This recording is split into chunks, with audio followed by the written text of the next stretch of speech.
परिवार में बेटी का महत्व। एक बार की बात है जब एक गांव में एक माया नाम की स्त्री रहती थी। उसका भरा पूरा परिवार था। 3 बेटे थे। धन्य धान्य की कोई कमी नहीं थी।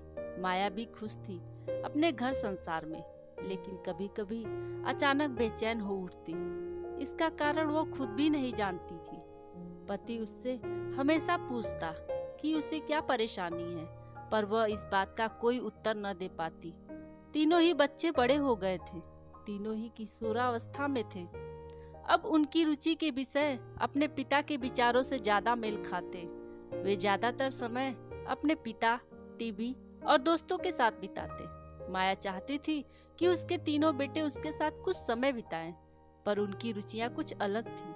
अब वे तीनों बच्चे नहीं रह गए थे, धीरे धीरे पुरुष बनते जा रहे थे।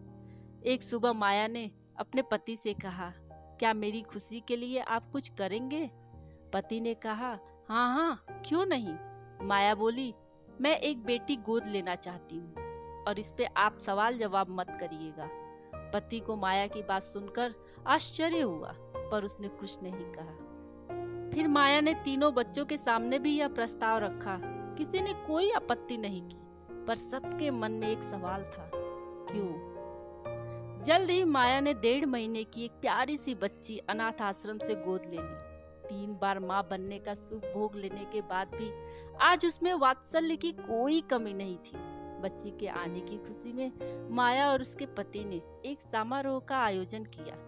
सब मेहमानों को संबोधित करते हुए माया बोली, मैं आज अपने परिवार और पूरे समाज के मन में उठे क्यों का जवाब देना चाहती हूँ। मेरे ख्याल से हर घर में एक बेटी का होना बहुत ही आवश्यक है। बेटी के स्नेह और अपनेपन की शीतलता ही घर के सभी लोगों को एक दूसरे से बांधे रखती है। 3 बेटे होने के बावजूद मैं संतुष्ट नहीं थी।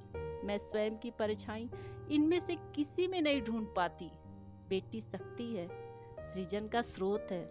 मुझे दुख ही नहीं, पीड़ा भी होती है जब मैं देखती हूँ कि किसी स्त्री ने अपने भ्रूण की हत्या बेटी होने के कारण करा दी। मैं समझती हूँ कि मेरे पति का वंश जरूर मेरे ये तीनों बेटे बढ़ाएंगे, पर मेरे मातृत्व का वंश तो एक बेटी ही बढ़ा सकती है। धन्यवाद।